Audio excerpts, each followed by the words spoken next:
Hey, Kevin. Yeah, that's a bummer. Sorry to hear about that. I have toppers on here as well. This is actually the original, and it's fastened to the top of Seabiscuit.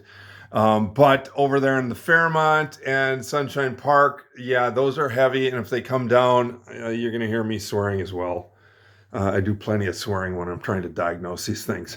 So the glass, I've had a couple machines where I had to get glass. It was either broken.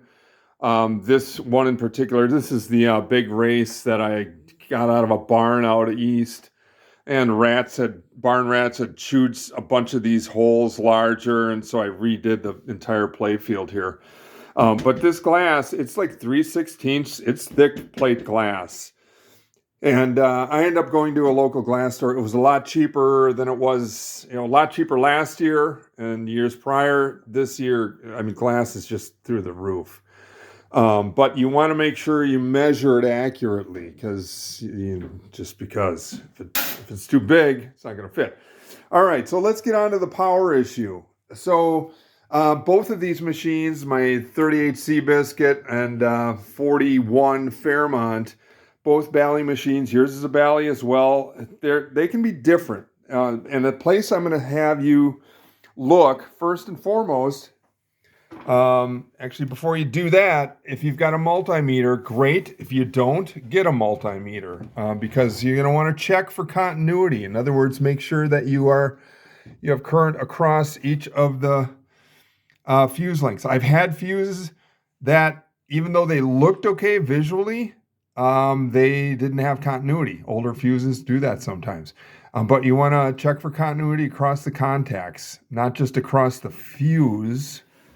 Not just across, that center point, but across the points and right to the wires, because you can have broken solder joints, things like that. The other thing you want to do, I don't know if I can get this all the way open, is check. Sorry, it's so dark back in there. You want to locate, and yours is probably way back in there. You want to make sure that your transformer, so I can't get a good angle on this. You want to make sure your transformer is getting power in. Here's the transformer on the Seabiscuit, easier to see.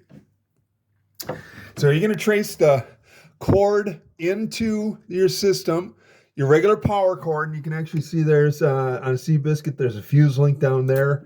You want to trace power into the system, make sure you're getting power into the system, and then with your multimeter, you can check for voltage out. You're going to probably have some different voltage ratings on that system. So check for voltage out, right? So if you got power coming, in other words, if you got power from the cord, from the wall cord in to your system, and that's these lines in on the bottom, you can kind of see. They might be on the bottom or on the top, depending on your transformer. But check for power in first and foremost.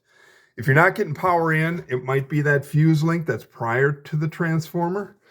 And make sure wherever your fuses are, you're checking for continuity. And I'm guessing somewhere you've got a break in continuity in one or multiple fuses.